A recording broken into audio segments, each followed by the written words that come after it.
My job is to somehow make them curious enough or persuade them by hook or crook to get more aware of themselves and where they came from and what they are into and what is already there, and just to bring it out. This is what compels me to compel them, and I will do it by whatever means necessary. Welcome to the Black Girls Heal podcast, where we talk about healing our intimacy disorders, unresolved trauma, and building a healthy relationship with first ourselves and then others. Every episode, we will talk about advice you can apply today to break unhealthy patterns and grow in your self-worth. I'm Sheena Lachey, love addiction coach and trauma specialist. Let's begin. Hello, and welcome to the latest episode of Black Girls Heal. So, this is very interesting because, as you may know, we are going through friendships right now. What is going to be the last episode of our series is going to be the last episode of the series, the last series of the series before we go back to live recorded podcasts or a different format. You'll be sure to hear what that's going to be shortly if I haven't shared it already. But this was not going to be the last episode. I had planned to share 3 more episodes, so it would have been six episodes for us to revisit and looking at friendships. However, as I sit here recording this intro, I feel like it is time for this to close and come to an end. And not only just for time's sake, but I also think because all of these topics are, I don't want to say, I think they all overlap they're very similar in a lot of ways. Different ways to talk about the problem and coming at it. But yeah, I don't want to overwhelm us with focusing on the negativity of something versus it actually being productive. So here's what I'm going to do. You will see the title of this week's episode. So that's going to tell you what this episode is about. However, I'm going to tell you the names of the other episodes that we were going to revisit. So for those of you who don't know, in these series, we've been doing throwbacks to previous podcast episodes so that we can go deeper in them. And our BJH members club, for those of you who are members, you know, there are worksheets available. We're having discussions about it. We're asking questions. We're doing all the things in there, right? So we are using almost 5 years worth of podcast episodes that we have here. And we are really just applying them, right? Because I know so many of you have been doing this for years, especially if you've been following me from the beginning. You have multiple episodes that you've told me that you re-listen to all the time, right? So this is just par for the course, except now we're doing it together. But I'm going to give you the episodes that we're going to choose from. And if any of the titles sound interesting to you, if it's not the one that I decided to use for today's, then I'm giving you the episode number 2 for you to go back and listen to that as well. But here they are. Episode 270, 4 Ways to Tell the Friendship Might Be Temporary. Episode 58, Navigating Conflict in Friendships. Or episode 242, 7 Tips to Recover After a Friendship Breakup. In fact, as I say that out loud, my gut, my spidey sense is like, that's the one. So that's what we are going to be talking about. If you are at a place where you don't know if your friendship is going to be temporary, you don't know how to navigate the current conflict that you're having, which is why maybe this episode might have been timely for some of you, or you're hoping that this wasn't put here as a sign, right? Like you're hoping that you're able to salvage your relationship as is. Go back, listen to those episodes. You can also scan, scroll, search all of our archives where we talk about conflict resolution. There's also an episode that talks about doing a relationship check-in with a loved one, and I give you specific questions to ask to do that check-in, so you can find that episode as well. But yeah, friendship breakups are so hard and so painful, and I think in the case that is needed, this is what we need to revisit so that we can heal our hearts and move forward and make space for relationships that are ready to give us what we need and be a little bit more long-term. So that's it for now. Let's go ahead and jump on in. Thanks for listening to this week's podcast. Before we get started, let's take a small break to say thank you to this week's sponsors. Hello, and welcome to the latest episode of Black Girls Heal. I'm so excited to be with you today in today's episode. Today, we are going to be talking about 4 different ways to determine or tell if the friendship that you either currently have or want to have or are currently building might be a temporary friendship.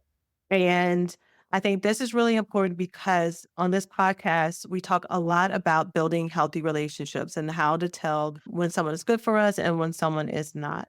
One of the terms that I talk about a lot here is availability. And in fact, this episode is also inspired by the fact that the book How to Pick Partners for Love Addicts, written by me, Sheena Lachey, will be coming out within the next couple of weeks. I'm so excited to get this into your hands. It is a literal guide for you to be able to determine who are the people who are healthy and safe and are the right people that you can trust and connect with and who are not. And there's 20 qualifiers of availability and 20 qualifiers of unavailability. And you will literally be able to check these things off along with detailed explanations around each of these qualifiers and how they affect you and what to look out for in special circumstances and all of that. And as I'm getting prepared to publish this book, like I said, we talk a lot about romantic partnerships here on this podcast, but our friendships are our chosen family. They are the ones that, for many of us, if not most of us, these are the people who are going to outlast even the people that we may end up building our lives with and getting married to or having children with. They are the ones who maybe seeing us through multiple transitions in life. They're the ones that we may call at 3 o'clock in the morning to cackle about nothing and everything at the same time and are there to hold our hands through the most impactful moments of our time, right? Friendships are deeply, deeply important and so deserve focus. And this book, even though it's titled How to Pick Partners for Love Addicts, the connotation being romantic, this book is going to be for anybody who's in our intimate circle, along with a scale on how to determine is someone actually best friend material, life partner material, or is this person in the stranger danger category? Is this person extremely dangerous? And we'll be able to literally scale our relationships. Knowing that that is the case and knowing that a lot of people use this podcast not only for romantic partnerships, family relationships, but also friendship, I was thinking about how for many of us, when it comes to us building our friendships, one of the things that happens is we can meet someone who marks all the qualifiers of being someone who's great and happy and healthy, and we have things in common. But we find that the relationship does not take off past a certain point. Even if we really connect really well, it doesn't seem to have legs. And it can be very disappointing, especially if this is a really great person. So I've seen this over and over again in multiple different places. And so I thought it would be helpful to share what are 4 ways or 4 places that you can tell if the friendship that you have with the other person might be temporary. It is absolutely possible that this friendship is going to last for a lifetime, but sometimes we build friendships in certain seasons and situations, and that's what the friendship was for. And so I'm going to talk about those different scenarios today. So let's go ahead and jump on in. Like I said, even though the somewhere in the title is 4 ways to tell that the friendship might be temporary or something related to that, that's going to be titled something similar. What I'm about to say, if you were thinking about, hey, this is what me and my best friend connected on, or this is what's going on right now with this person I'm getting really close with, or this is the story of the friend that I've had for the last 20 years. I'm not saying that your friendship is temporary. This is for those of us who, when I talk about love addiction, love avoidance, and the trauma that comes with anxious attachments and avoidant attachment style, one of the things that is the common denominator is that fear of abandonment. The feeling of rejection, no matter how hyper independent you come off, no matter how much you say you don't really need people, especially when listening to a podcast like this, you want to have connection. You want to feel better. You at least want to feel more secure in yourself and to not be thrown so back and forth about what's going on in your relationships, right? You want to feel loved and you want to be loved. When you get into relationships where you finally start to feel that way and it doesn't take off, or you feel like the person is kind of being iffy with you, it will reinforce those fears of abandonment and rejection because here it feels like here's another incident of me putting myself out there and this person doesn't want me, or they changed their mind, or now they're flaky. Like we started off being really cool and now, once people get in there and then they disappear on me, like whatever your trauma story is, people change their mind. I'm not good enough. It's taken away from me. We get into a big fight, whatever it may be.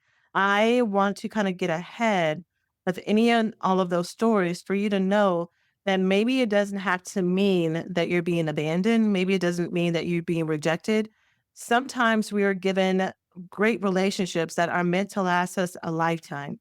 And sometimes we are given great relationships that are meant to last us a season. And both are amazing gifts.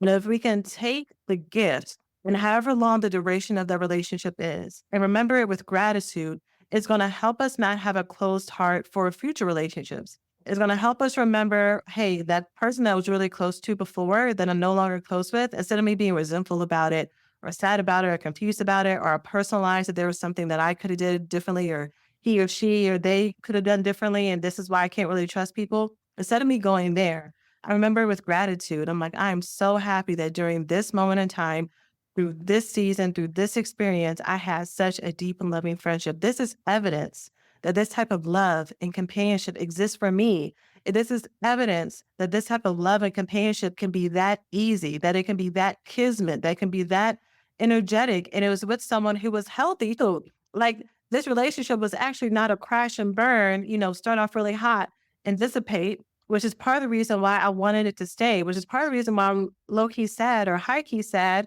that this person is not in my life as much anymore as I wanted them to be because it was so good. But I understand that these healthy people do exist. And so I know that I'm going to find the friends or be able to cultivate the friendships that I already have with people who are here for longer than these transitionary periods. Okay.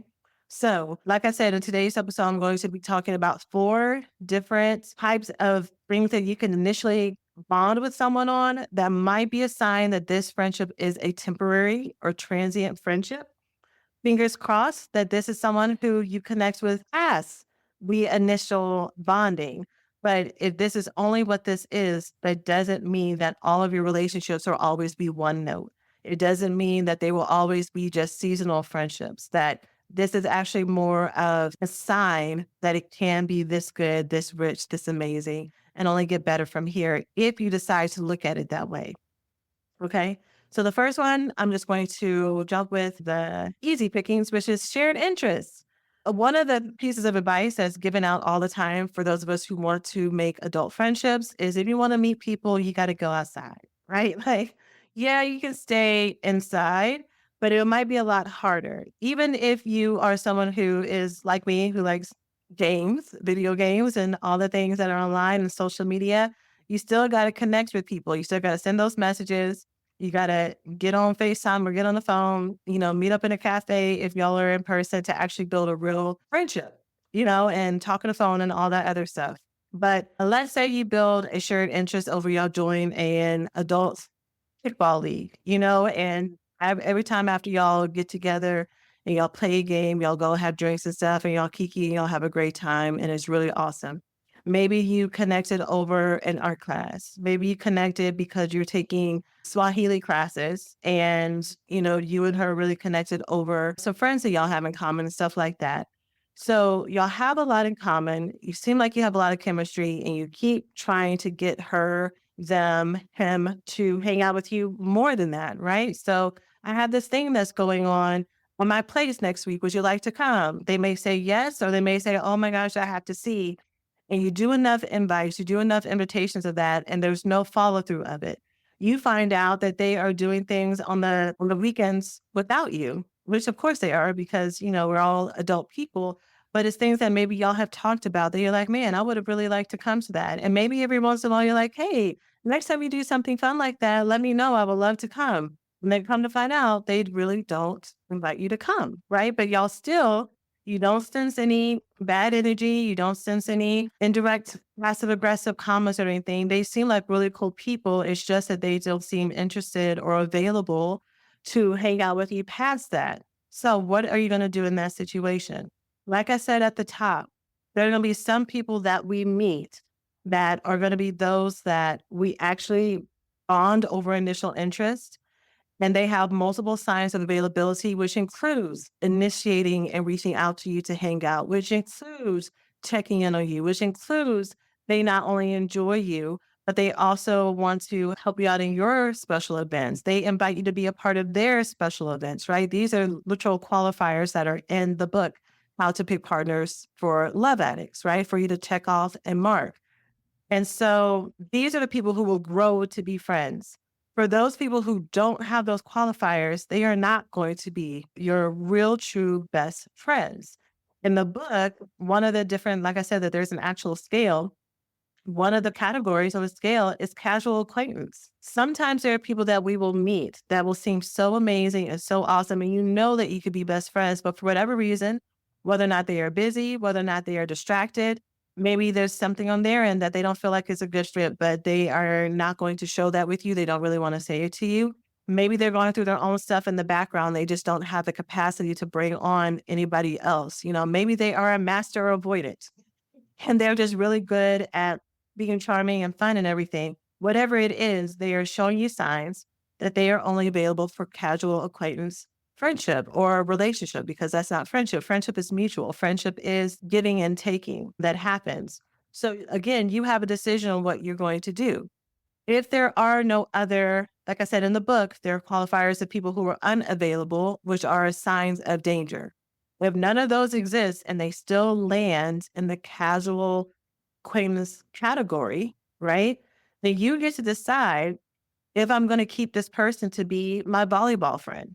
Am I going to keep this person to be just my book club friend? Like, I would love to hang out with her and get drinks outside of it, but she wants to just keep it to a book club. And so, can I be in these shared environments with her and enjoy it for everything that it is and not personalize it and say, well, why don't you like me? Like, what's wrong with me? Like, you're rejecting me. And now I feel like I have to defend myself against what feels like a rejection when you don't know what's going on in this person's life. You don't know if she has or they have an abusive ex. And so they are lucky to even see you at this shared environment. So it really has nothing to do with you. You don't know if, they are sober. And so you keep inviting them out to drinks and they don't want to tell everybody that they're sober. And so you think that they are saying no to you because it's about you. Meanwhile, they're hanging out with all these other people, but really it's about they're trying to protect their sobriety? And that's what I mean about the complexity when it comes to building friendships and why I have this podcast, because the stories that we have in our heads, the narratives that we have in our heads are very, very, very, very strong. If we are used to people being sometimesy and flaky and here one minute and not the next, it's going to be very hard for us to initially be defensive to see what other people do and take offense to it because we feel like we know very clearly why they're doing it. And I've said this before, sometimes, especially for those of us who are very discerning and very intuitive, we can be like, I know because my gut feeling always leads me right. But sometimes our gut feeling is actually our trauma response, which feels very, very similar. It is just as strong. And so I talk about these things on this podcast and I do all this education and I teach the programs that I do and I'm putting out the book that I'm going to be putting out because we need something to kind of burst that bubble a little bit because sometimes we're right and sometimes we're wrong. And the consequence that happens is if we have someone who would be the best, I play pickleball, someone who would be a great pickleball friend, but because they, aren't available to do things on the outside, now I don't want to go play pickleball anymore. I don't even want to see her face because I invited her to do this and now she's not there. And now when I'm there, I can't even focus on the game because, I don't want to be too warm to her because why would I do that? Because you just kind of played in my face. Meanwhile, again, this person most likely isn't thinking anything about me, right? But it's more about what I feel about myself and what I think about what's going on. Last time I'm gonna say this because I've already said it a few times in case you missed it. I'm only saying this if there are actually no signs that this person is predatory, but they are actually mean and insulting you and treating you like you're less than. And if they are kind of doing frenemy stuff, then no, this person is not a casual acquaintance. Like once you go ahead and do the chart that's in the book, you'll see that a lot of times people who mark off these categories, they're in the dangerous category, but because we click with them in some other areas or we have some things in common, we're trying to look over it when these are not people that you need to be trying to be friends with, period. And that's why it's not clicking. And so your gut feeling is on point. And maybe you do need to change your boundaries a little bit around that, right? We're getting more to back to the topic of today's podcast. If you meet someone and you have shared interests, but is not taking off, it might be because I mean, any number of reasons. I listed like 10 and it could be 30 more, you know? And so you need to decide if you're going to maintain the benefits of what this relationship gives you and letting yourself know that it's okay that some friendships are just going to stay in a certain container.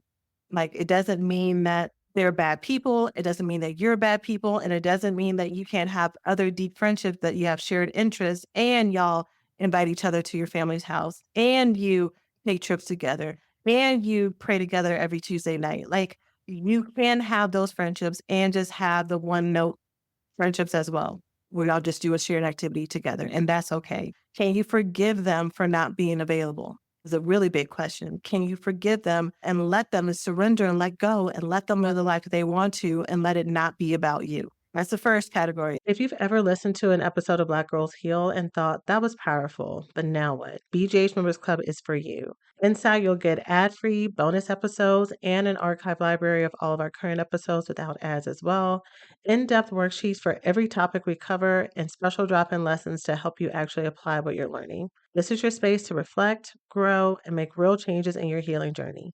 Join today at blackgirlsheal.org/members and take the next step towards becoming your healthiest version of you. Summer is the time for endless vacays, relaxing with friends, and taking it easy. The last thing you need to ruin your plans is a wireless bill cramping your style.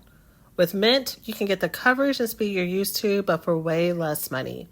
And for a limited time, Mint Mobile is offering 3 months of unlimited premium wireless service for $15 a month. All plans come with high-speed data and unlimited talk and text delivered on the nation's largest 5G network. Use your own phone with any Mint Mobile plan and bring your phone number along with all existing contacts. My family uses Mint Mobile and you should too. With their affordable plans and coverage is a no-brainer. This year, skip breaking a sweat and breaking the bank. Get this new customer offer and your 3-month unlimited wireless plan for just $15 a month at mintmobile.com/BGH. That's mintmobile.com/BGH. Upfront payment of $45 required, equivalent to $15 a month. Limited time new customer offer for first 3 months only. Speeds may slow above 35 gigabytes on unlimited plan. Taxes and fees extra. See Mint Mobile for details. The second category is shared trauma. Sometimes we will meet someone and connect with them because in our get to know you conversations, they lost their mom the same way I lost my mom. They were hurt in the same way that I was hurt.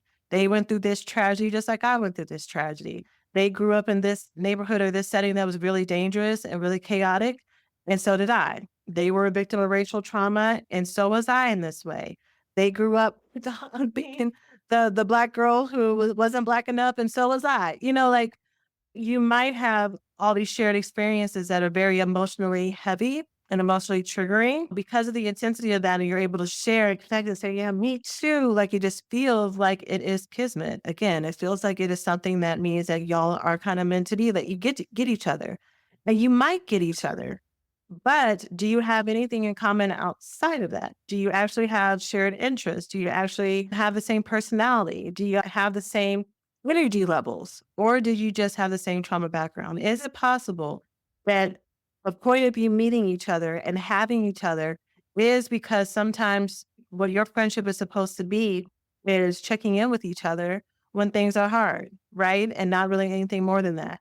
I've noticed that sometimes what happens is you can meet someone, especially in spaces like this. Let me just be honest, in spaces like this with other people who are self-aware and want to heal and want to have good relationships. There's so much information out there, especially for those of us who are of a certain age, about being intentional, about making adult friendships and putting yourself out there. So let's say you meet someone, you have a shared background in history, y'all both click, girl, you're avoidant or you're anxious. I've been anxious too, like talking about that, but you don't really have a lot of the other stuff in common, right? Like they're cool people, they're cool people, they know you're cool people. So you try to hang out.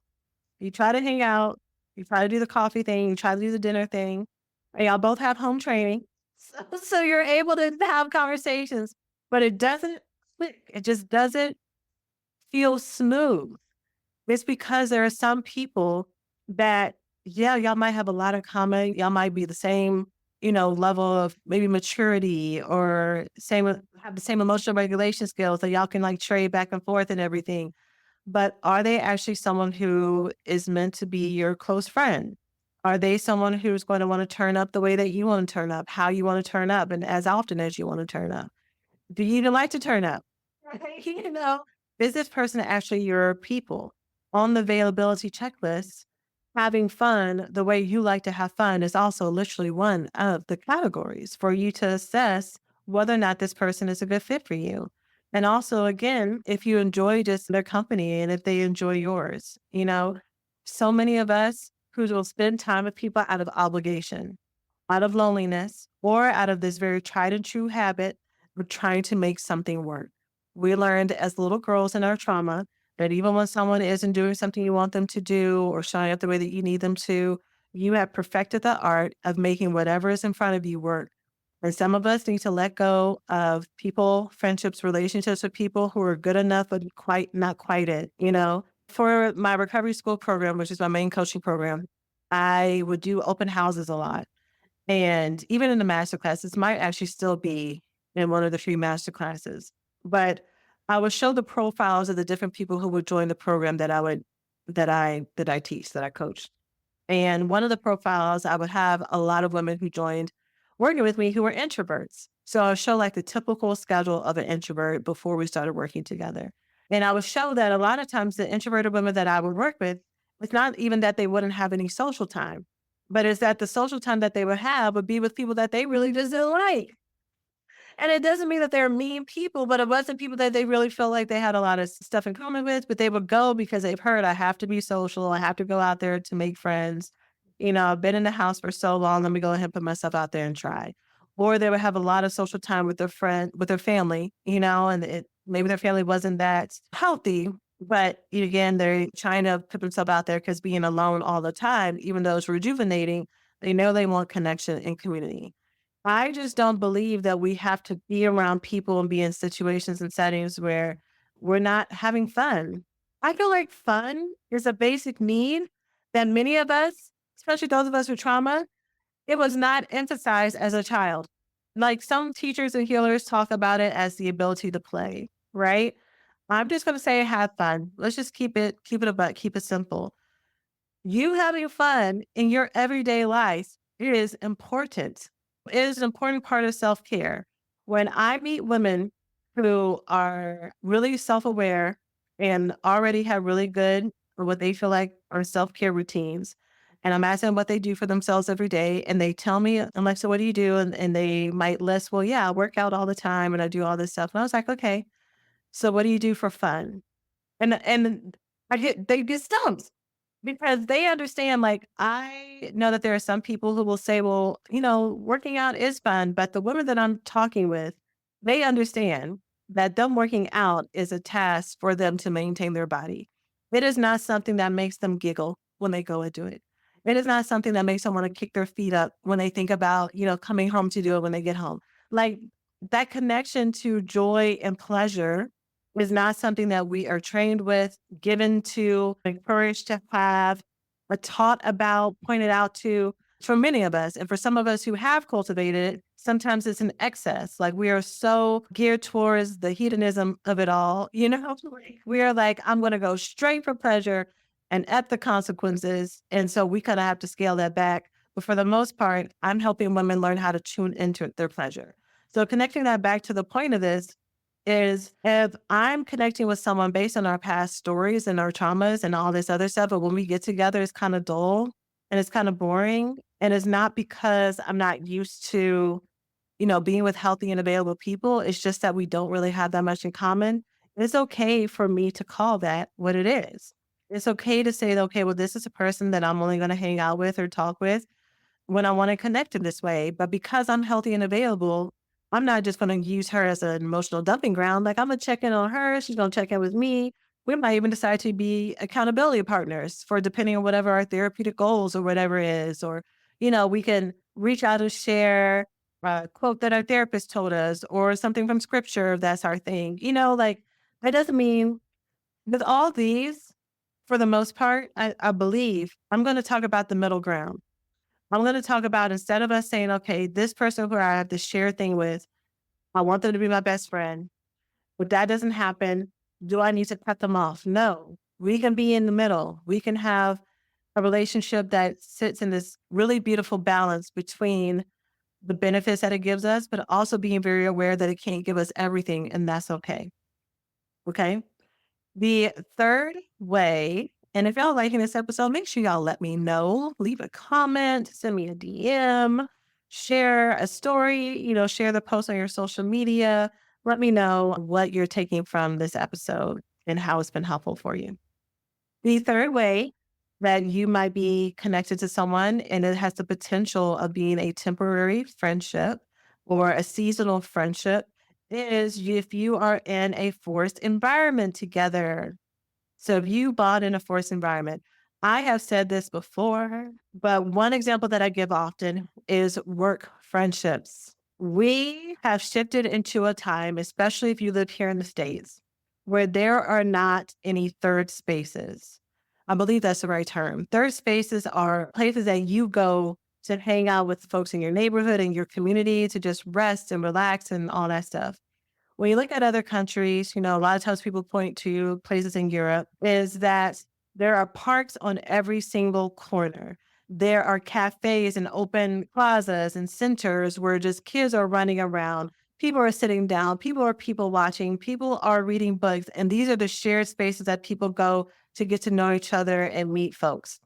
Here, especially in the States, and especially if you're in a city like I am, like Houston, which isn't very walkable at all, there aren't really many shared spaces or places to go. There are, but you got to drive to get there. But for the most part, the places we go are work and home. We go to work and home. So work becomes the place for many of us where, and we're spending so many hours there. So work kind of becomes our community space for many of us. Some of us have really good boundaries about it, but some of us, like it does become a source for friendship. It does become a source of a place that you kind of look for camaraderie and rest and relax. You find your besties, right? So you're spending 40 plus hours a week with most of these people, right? So you're getting to know them. You're getting to know their mama's name. You're getting to know their spouses. You're getting to know what's going on at home with them. Y'all are connecting over the coworkers that you like and the coworkers that you don't like. Y'all are connecting after feedback sessions and deep meetings and commiserating together, celebrating together. Like you build really intimate connections there, but it is in a forced environment. It is in a forced environment. You don't know. So what happens when you try to be friends with someone outside of work and they're not available to hang out?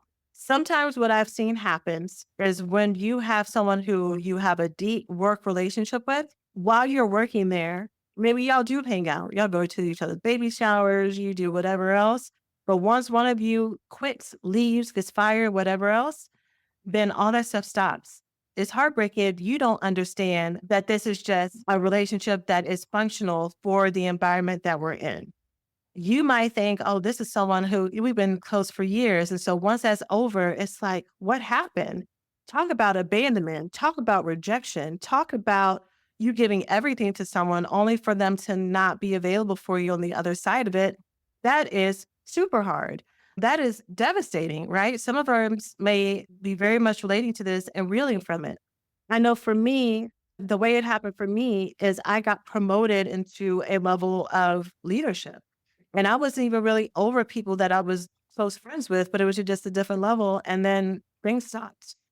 The invites weren't really there. When we did talk, the fluidity that we used to have conversations with wasn't there anymore. And so that was very heartbreaking. I hear all the time about you have friendships with people at work, you have all this trust with them. And then when it comes time for them to save their skin, this person that you thought you were ride or dies with and that you were in the struggle with throw you under the bus.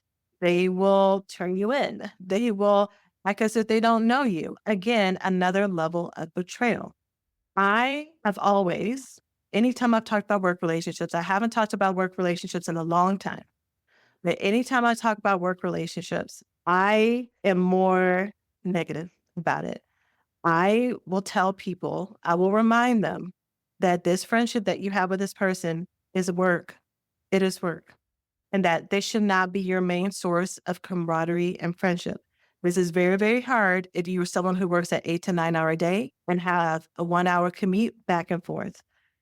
When are you going to find the time and energy to connect with other people? I get that. I hear that. And we could talk about that on another episode.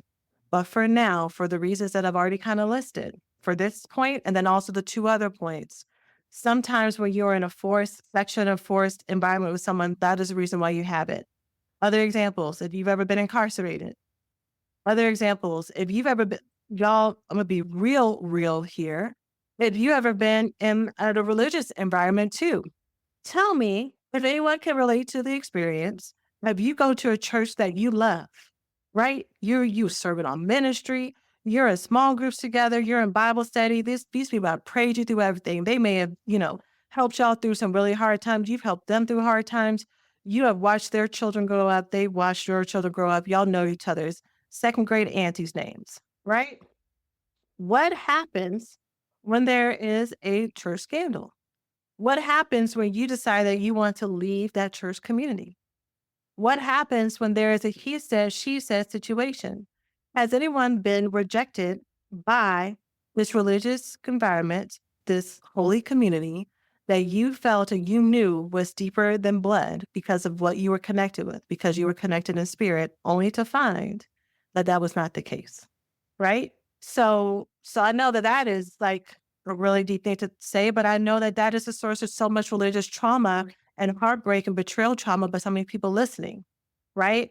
And so my point is that some of these places, they will be real places that we find friendships that once I leave that church, we're still friends, right? But they are not going to judge me and say that they can't talk to me or think less of me. They're not going to choose one side over the other.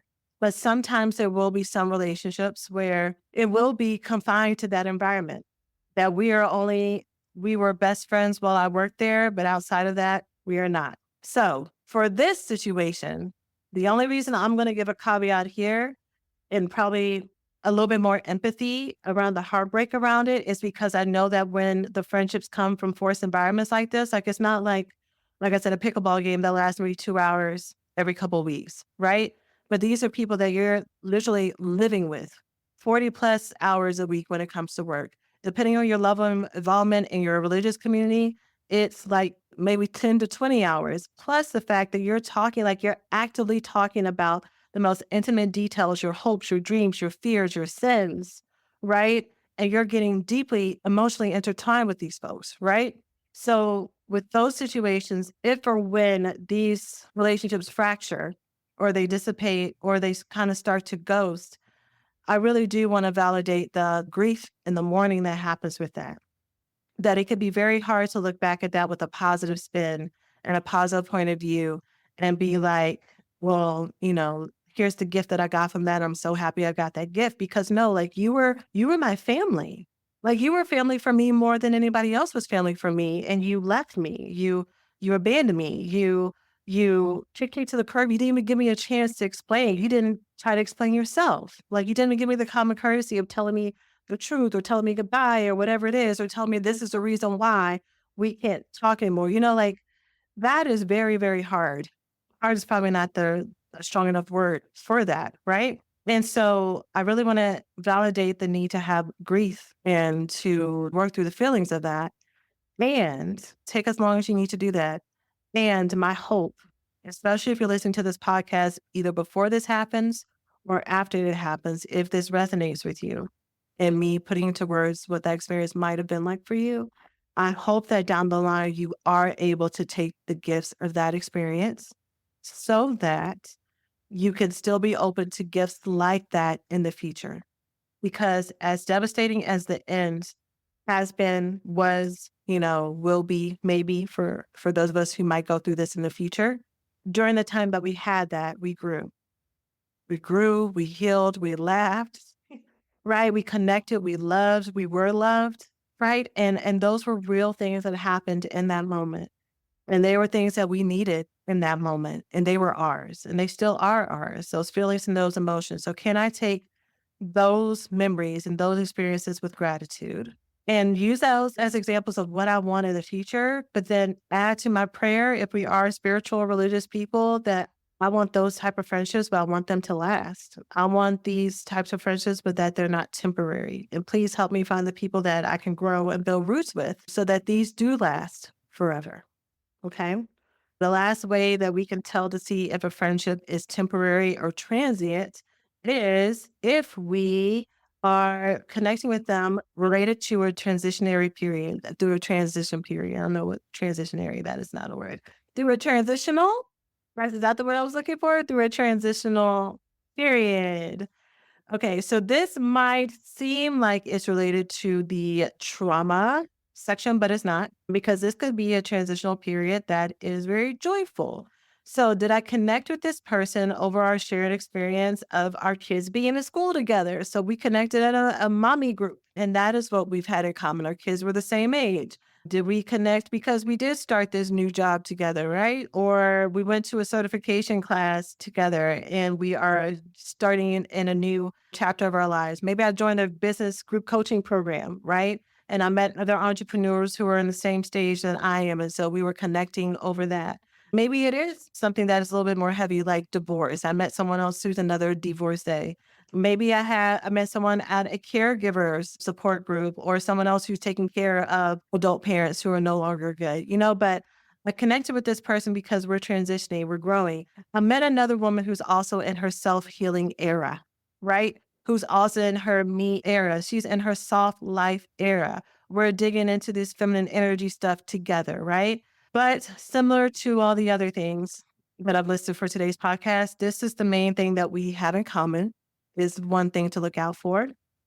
Or if and when you try to bridge the gap and build relationship with this person outside of it, they are not available. So at this mommy and me group, we can keep it cute and keep it light while we're here together. We might even trade information. But when I try to send her text or send them text later, they take forever to respond, right? We say, yo, we should totally go get coffee after the next thing that happens. But next time I see them at the next event, they are not as, I don't want to say happy to see you, but they might say hi, but they're not like having conversation with you as much as they were before, and you might get the gist that maybe it's because they actually don't want to have coffee. Like like maybe they just, instinctually say, yeah, totally, let's do it. But then because they knew you would probably follow up on it next time, then they decided not to. I'm really a big proponent of asking people to, kind of one of the things I've been alluding to, if I didn't say it directly, is we can get in a lot of trouble when we live in our heads. So we might think we see them at the next event and they're not talking to us. Like you remember I said it on this podcast. You're like, Sheena said it. If they're avoiding talking to me, that means they don't want to hang out with me, right? So you're like, that's what this is.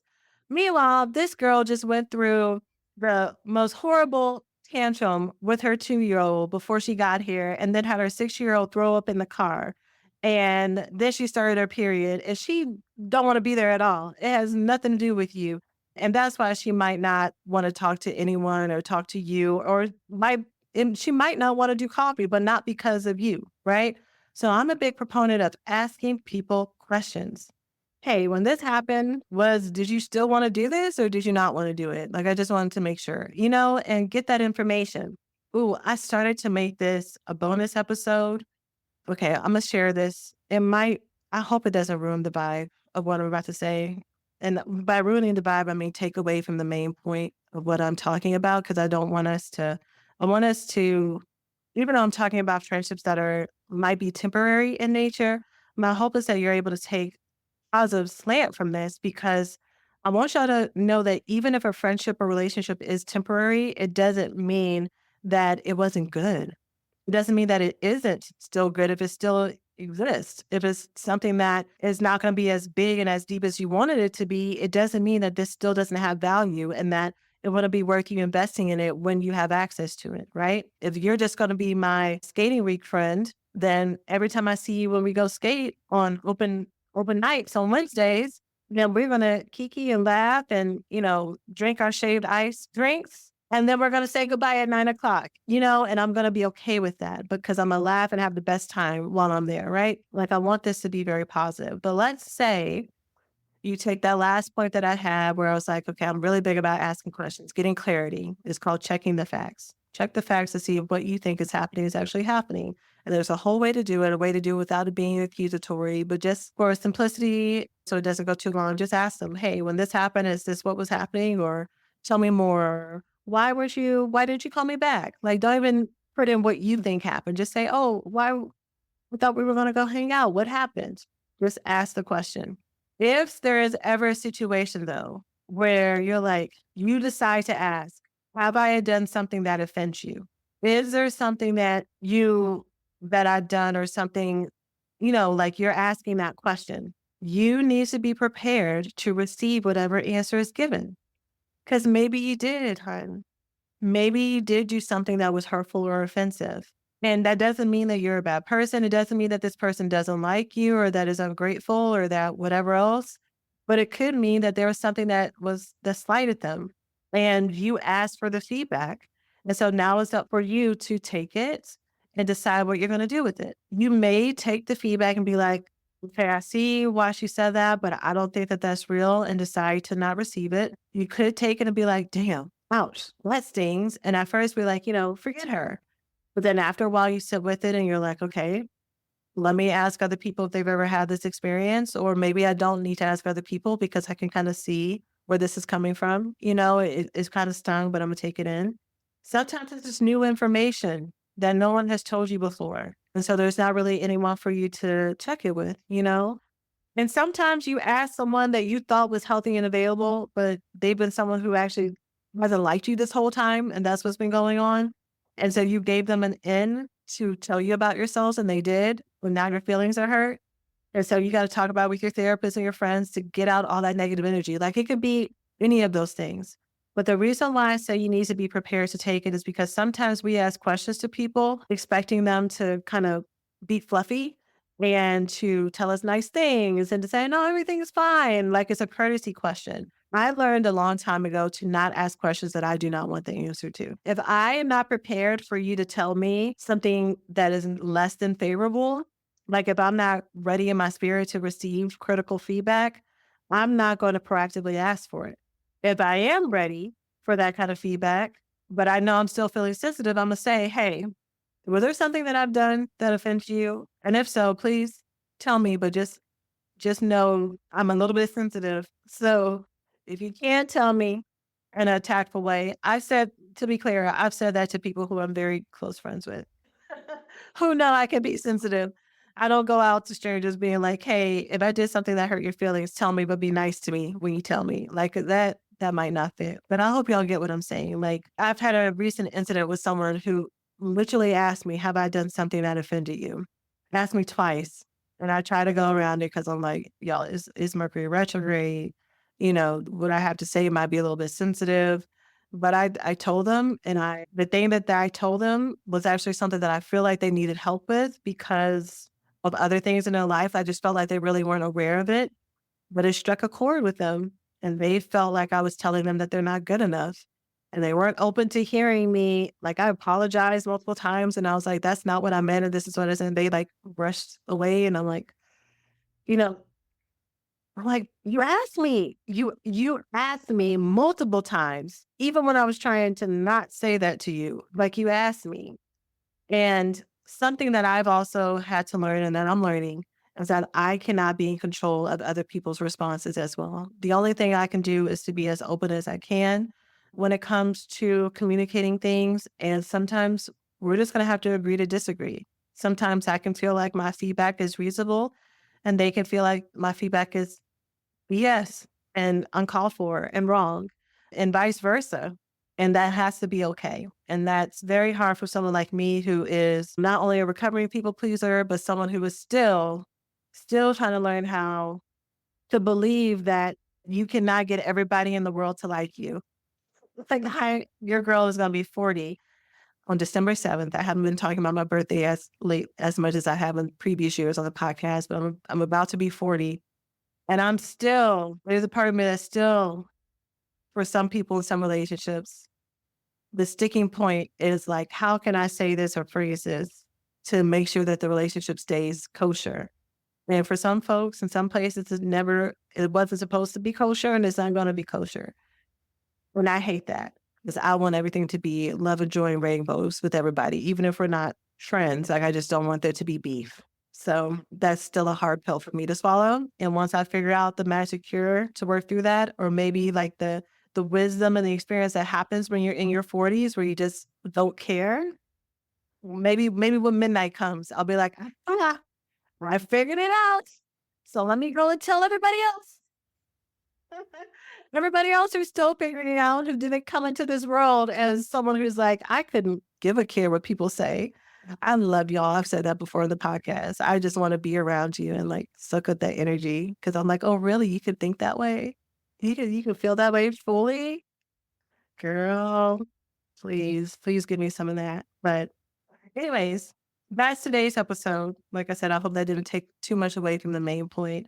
But yes, the friendship that you have, if you are still in relationship with someone who you might have bonded over one of these potentially temporary things, you wanted to build a deeper friendship with them. It has not taken off like you wanted it to, but when you are together, it's still fun, it's still lively, it's still supportive, it's still enriching.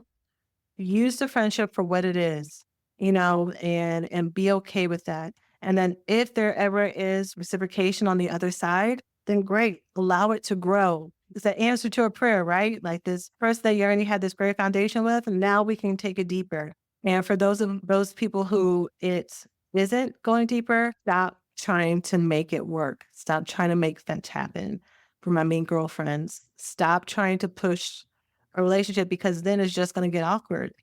And you're going to be resentful. They're going to be resentful. Then they really will stop responding to you and stop hanging out with you during the amount of times that you did because there is pressure now. There is force. It's not as simple and organic and fun as it was before because maybe they see that you don't really match on some levels, even though you really want to.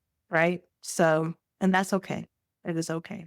So that's it for today's episode. I can't wait for this book to come out. This episode is sponsored and inspired by the How to Pick Partners for Love Addicts book by Sheena Lachey. You'll be able to get it on Amazon by the time this episode comes out. It may already be out or on its way out. For anyone who has pre-ordered the book, thank you so much. You can find that in case the book is not officially out yet. You can pre-order your book at blackgirlsheal.org/books. You will get a signed copy of the book. How to Pick Partners is one of the books, and the other book is the No Contact book, which I have been writing. And y'all, that one's going to be a beast. That is the one that I'm like, the How to Pick Partners book is already really extensive, but the No Contact book, y'all ain't ready. If y'all liked the episodes that I put out on the no contact process, this book is going to be like you're going to sleep with it under your pillow. Like you're just going to cuddle with it. So I can't wait to get both of these books out for you. All right. That's it. See y'all later. As always, take care of yourselves and I'll see you in the next one. Bye. Thanks for listening to this week's episode of Black Girls Heal. If this episode helped you in any way, please be sure to subscribe, leave a 5-star review, and share it with someone you love. And if you're ready to go deeper and turn what you're learning about here into real life change, join us inside the BJH Members Club. You'll get ad-free bonus episodes, powerful worksheets about every topic we discuss here, and exclusive lessons to help you apply the healing tools we talk about. You can join today at blackgirlsheal.org/members. And as always, take care of yourselves, and we'll see you next week.